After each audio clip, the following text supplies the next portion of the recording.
Welcome back to the AI Daily Brief Headlines Edition, all the daily AI news you need in around 5 minutes. We kick off today with a big update in the AI competition, which tells us something I think about consumer usage. TLDR is that Gemini has hit #1 in the App Store, overtaking ChatGPT. ChatGPT has basically had a stranglehold on the #1 spot since its release in 2023, with just a very few times where its dominance was broken. So this is a huge milestone for Google's flagship AI app.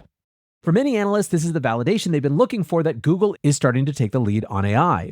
Justin Patterson of KeyBanc Capital wrote, "If Gemini can remain on the top of the App Store charts, we believe more investors will start to view Gemini as a strong core offering with incremental use cases that complement as opposed to cannibalize the core search experience." Now, of course, for those of you in the know, which is all of you AI Daily Brief listeners, the proximate cause of Gemini's surge is growing interest in the Nano Banana image model. Josh Woodward, the VP of the Gemini app, said that they added 13 million first-time users in just 4 days last week.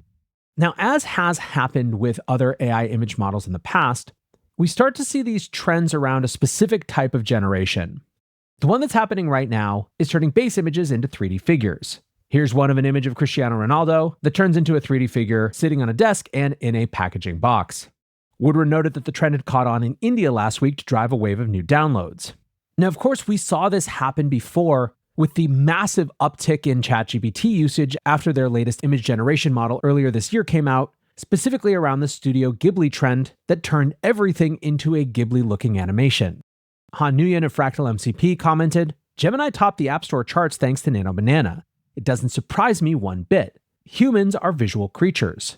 She continued, "What does surprise me is how Meta, with all its data, hasn't released a decent image or video generation model. It's even behind ByteDance." Now, of course, Meta has recently announced partnerships with Black Forest Labs and with Midjourney, so clearly they are aware of the problem. And the same could also be said for Apple, who are now serving as the product surface for Google's most successful product in some time. The market is certainly paying attention. Alongside the rise of Gemini, Google's valuation has reached $3 trillion for the first time, and the turnaround has been significant. Google is up more than 70% since the April lows.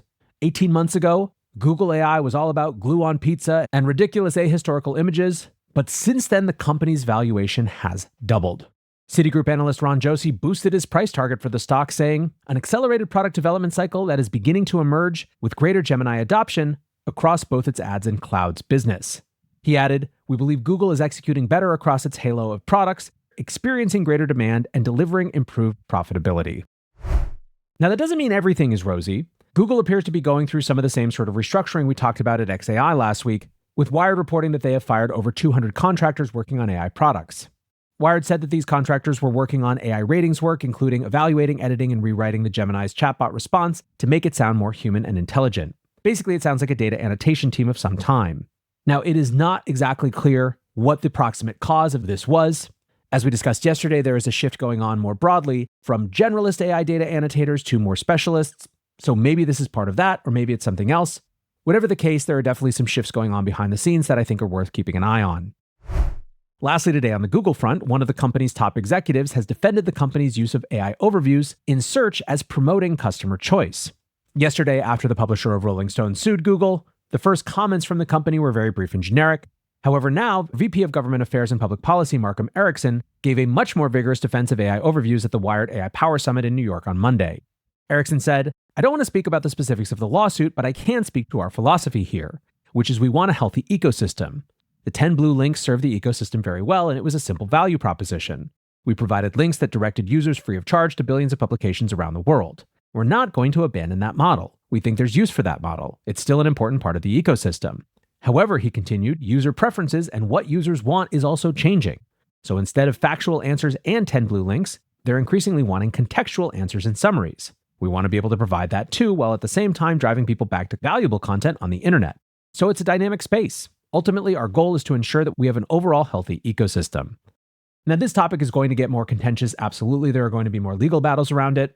However, I think that the core idea that there are certain types of searches for which the summary is a much better value proposition for users is absolutely undeniable.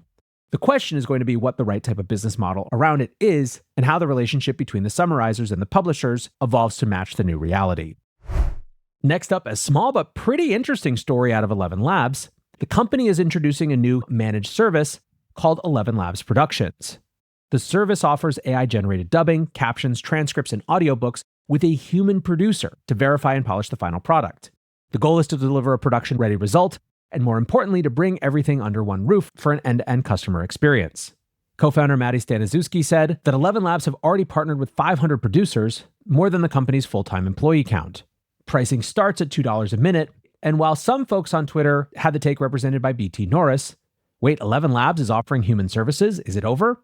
For anyone who has interacted with enterprises or businesses of any kind when it comes to AI, it is so clear that there is a massive gap and opportunity for last mile services that provide just a little bit more assurance on top of the core gains that come from AI generation. I don't think it's at all surprising to see a company that builds the software also offering the service in some native way. I think even as the ecosystem of next generation service providers develops, you are going to see the platforms themselves offer some version of this kind of managed service around their core products in many, if not all cases. Lastly today, one that I'm just going to touch on briefly because I think it's likely that we come back to it in more detail and maybe even a main episode later this week. The CEO of Fiverr has announced 250 layoffs, which represent about 30% of the company, alongside an announcement that the company is moving back into startup mode. Back in April, Fiverr CEO Mika Kaufman was one of the CEOs that came out and shared an internal note about the potential disruption of AI. Now, what was interesting about his note was one, the candor. It featured the line, "Here's the unpleasant truth. AI is coming for your jobs. Heck, it's coming for my job too." What was also interesting about this is that although we had similar notes from the CEOs of Shopify and Duolingo around the same time, Mika's original note did not have any firings or restructurings. It was basically a warning/wake-up call that change was likely to come and an invitation to come and talk about it. Now, 6 months later, it kind of feels like this is part 2 of that same idea. And underlying the message is basically the big reminder that the way that people build and release things is just simply changing. Now, to many, it seems like Fiverr is directly in the firing line of AI.